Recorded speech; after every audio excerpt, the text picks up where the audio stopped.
Hello friends, Saudi அரேபியாவில் வேலை செய்கிற நம்ம வெளிநாட்டவர்களுக்கு லேபரில் 2026 ஒரு சில மாற்றங்களை கொண்டு வந்திருக்காங்க சவுதி அரசாங்கம். இந்த அப்டேட்டில் வெளிநாட்டவருக்கு பெரிய அட்வான்டேஜை கொடுத்துருக்காங்க. கஃபில் செய்கிற கொடுமைகளுக்கெல்லாம் ஃபுல் ஸ்டாப் பண்ணியிருக்காங்க. உங்களோட கான்ட்ராக்ட் முடிஞ்சால் கூட உங்களுக்கு ஹெல்ப் பண்ணணும் நோக்கத்தோட ஒரு சில அப்டேட்களை கொண்டு வந்திருக்காங்க. விசா அண்ட் ஜாப் செக்யூரிட்டியை அதிகரிச்சிருக்காங்க. இந்த அப்டேட் சவுதியோட ministry of human resource and social development அஃபிஷியலாக அனௌன்ஸ் பண்ணியிருக்காங்க. இந்த மாதிரி மாற்றங்களால 2026 வருஷம் வெளிநாட்டவருக்கு ஒரு நல்ல வருஷமா இருக்குமா இல்லையா? 3 வகையான கான்ட்ராக்டை இம்ப்ளிமெண்ட் பண்ண போறாங்க. அது என்ன வகையான கான்ட்ராக்ட், எப்போ அது தொடங்க போறாங்க, அதனோட டீட்டெயில் என்ன, எம்ப்ளாயருக்கு என்ன மாதிரிலாம் கட்டுப்பாடு கொண்டு வந்திருக்காங்க, இந்த அப்டேட் என்ன மாதிரிலாம் மாற்றங்கள் கொண்டு வர போகுது, வெளிநாட்டவர் இதில் நம்ம கவனிக்க வேண்டிய விஷயங்கள் என்ன, இதை பற்றி தான் தெளிவாக பார்க்க போகிறோம். அதனால நம்ம வீடியோ ஸ்டார்ட்லேருந்து எண்டு வரைக்கும் ஸ்கிப் பண்ணாமல் பாருங்க. அதோடு நம்ம சேனலுக்கு ஃபர்ஸ்ட் டைம் வரீங்கன்னா சப்ஸ்கிரைப் பண்ணிக்கோங்க. இதுக்கு முன்னாடி வெளிநாட்டவருக்கு கஃபில் எக்ஸிட் கொடுக்க மாட்டாங்க. கான்ட்ராக்ட் முடிஞ்சதுமே வேலை இல்லாமல் இருப்பாங்க. சேலரி டிலே பண்ணுவாங்க. ஜாப் ட்ரான்ஸ்ஃபரை பிளாக் பண்ணிடுவாங்க. ஹரூப் ஸ்டேட்டஸ் போட்டு விட்டுருவாங்க. இந்த மாதிரி பல பிரச்சனைகள் வெளிநாட்டவருக்கு இருந்தது. ஆனால் இந்த நிலை 2020 மாறப்போகுதுன்னு மினிஸ்ட்ரி தான் அறிவிச்சிருக்காங்க. இனி கஃபில் ஒரு வார்த்தை சொன்னாலே ஜாபை விட்டு டெர்மினேட் பண்ண முடியாது. அவங்களோட கான்ட்ராக்ட் முடிஞ்சாலும் அவங்க ஹெல்ப்லெஸ்ஸாக இருக்கக்கூடாது. கான்ட்ராக்ட் முடிஞ்சால் 60 days கிரேஸ் பீரியட் கொடுப்பாங்க.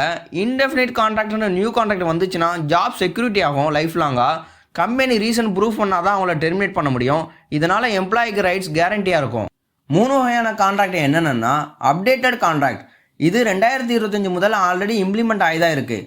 Number 2 fixed term contract. 1 year 2 year 3 year இந்த மாதிரி பீரியட் ஃபிக்ஸ் பண்ணி செய்கிற கான்ட்ராக்ட் தான் fixed term contract. Number 3 indefinite contract. இதற்கான கால அவகாசம் எதுவுமே இருக்காது. இந்த கான்ட்ராக்டில் ஆட்டோமேட்டிக்லி பெர்மனன்ட் ஜாப் மாதிரி தான் இருக்கும் இந்த கான்ட்ராக்ட். ஃபிக்ஸ்டு கான்ட்ராக்ட் எப்படி வேலை செய்யுதுன்னா, உதாரணமாக நீங்கள் ஒரு கம்பெனியில் 1 year கான்ட்ராக்ட் சைன் பண்ணியிருக்கீங்க. கான்ட்ராக்ட் இது முடியும் போது கம்பெனிக்குள்ளேயே நீங்கள் கண்டினியூ பண்ணலாம், இல்லை புதிய எம்ப்ளாயர் தேடலாம், இல்லை சேஃபாக எக்ஸிட் எடுத்துகிட்டு கண்ட்ரியை விட்டு வெளியே போயிடலாம். இதில் முக்கியமான அப்டேட் என்னென்னா, உங்களோட ஜாப் கான்ட்ராக்ட் முடிஞ்சிருச்சுன்னா உங்களுக்கு 60 நாள் கிரேஸ் பீரியடாக கொடுப்பாங்க. இது சட்டப்படி முக்கியமான ஒரு அட்வான்டேஜ். இந்த 60 நாளில் நீங்கள் வேறு ஜாப் ட்ரான்ஸ்ஃபர் பண்ணிக்கலாம், இல்லை எக்ஸிட் பண்ணிக்கலாம், இல்லை சேம் கம்பெனியில் ரினியூ பண்ணிக்கலாம். இது எக்ஸ்பர்ட்ஸுக்கு ஒரு பெரிய ஃப்ரீடம். இன்டெஃபினிட் கான்ட்ராக்ட்னா என்னென்னா, ஃபிக்ஸ்டு கான்ட்ராக்டில் நீங்கள் 1 year சைன் பண்ணியிருக்கீங்க. ஆனால் உங்கள் கம்பெனி கூடுதலாக 1 month இல்லை எக்ஸ்ட்ரா ஒர்க்கிங் பீரியடோ செய்ய வச்சுருந்தாங்கன்னா, அதாவது கம்பெனி ரினியூவல் பண்ணாமல் உங்களை கண்டினியூ பண்ண வச்சாங்கன்னா, ஆட்டோமேட்டிக்காக இது இன்டெஃபினிட் கான்ட்ராக்டாக மாறிடும். இன்டெஃபினிட் கான்ட்ராக்டாக நீங்கள் மாறிட்டீங்கன்னா உங்களுக்கு 4 விதமான பெனிஃபிட் கிடைக்கும். Number 1 job security. கம்பெனியும் உங்களை ஈஸியாக ஃபயர் பண்ண முடியாது. Number 2 strong protection. கம்பெனிக்கு சாலிடான ரீசன் இருக்கணும், வேலிடான எவிடன்ஸ், டாக்குமெண்டடான ரிப்போர்ட். இது இல்லாமல் உங்களை ரிமூவ் பண்ண முடியாது. Number 3 termination notice. கம்பெனி உங்களை ஃபயர் பண்ணணும்னா 60 days நோட்டீஸ் கட்டாயமாக்கியிருக்காங்க. Number 4 worker resign. நீங்கள் ரிசைன் பண்ண நினச்சிங்கன்னா 30 நாள் நோட்டீஸ் போதும். உங்கள் எம்ப்ளாயருக்கு என்ன மாதிரி கட்டுப்பாடுகள்லாம் விதிச்சிருக்காங்கன்னா, உங்களை ஃபயர் பண்ணணும்னா அவ்வளோ ஈஸியாக ஃபயர் பண்ண முடியாது. அதற்கு வேலிடான ரீசன் அண்ட் ப்ரூஃப் வேணும், லீகல் ப்ரொசீஜரை ஃபாலோ பண்ணியிருக்கணும், மினிஸ்ட்ரியோட அப்ரூவல் வேணும். இது எல்லாம் ஃபாலோ பண்ணியிருந்தால் தான் அந்த டெசிஷன் லீகலாக கருதப்படும், இல்லாட்டி இல்லீகல். இதனால் வெளிநாட்டவருக்கு பெரிய பாதுகாப்பு கிடைக்கும். இந்த 3 வகையான கான்ட்ராக்டில் அப்டேட்டட் கான்ட்ராக்ட் 2025 முதல் இயங்கிக்கிட்டு தான் இருக்குது. ஃபிக்ஸ்டு டேர்ம் கான்ட்ராக்டில் இந்த மாற்றம் 2026 மார்ச் முதல் கொண்டு வருவாங்க. இன்டெஃபினிட் கான்ட்ராக்ட் 2026 ஆகஸ்ட் முதல் சவுதியில் இம்ப்ளிமெண்ட் ஆகும். இதை ஸ்டெப் பை ஸ்டெப்பாக இம்ப்ளிமெண்ட் பண்ணிக்கிட்டு வராங்க. இதனால கன்ஃபியூஷன் இல்லாமல், கம்ப்ளைண்ட் இல்லாமல் கம்பெனிஸ்க்கு டைம் கொடுத்து சேஞ்சஸ் பண்ணிக்கிட்டு வராங்க HRST. இந்த அப்டேட்னால என்ன மாதிரி மாற்றங்கள்லாம் இருக்கும்னா, ஹரூப் மிஸ்யூஸ் குறையும். அதாவது கம்பெனி காரணமே இல்லாமல் உங்களை ஹரூப் ஸ்டேட்டஸில் போட முடியாது. கிரேஸ் பீரியட் கொடுக்கறதுனால வெளிநாட்டவர் நாட்டை விட்டு வெளியேறது குறையும்.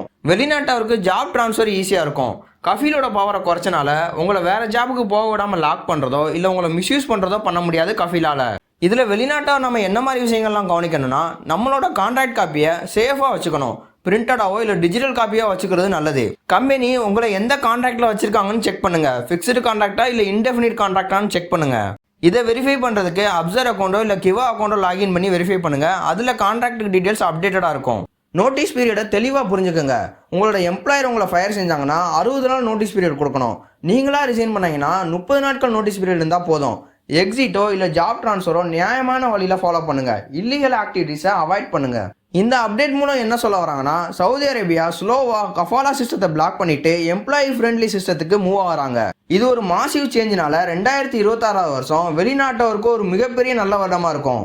இந்த தகவல் உங்களுக்கு ரொம்பவே யூஸ்ஃபுல்லாக இருக்கும்னு நினைக்கிறேன். ஏதாவது டவுட் இருந்துச்சுன்னா கமெண்ட் செக்ஷனில் கமெண்ட் பண்ணுங்கள். மேலும் சவுதி அரேபியா பற்றிய தகவலுக்கு நம்ம சேனலை சப்ஸ்கிரைப் பண்ணிக்கோங்க.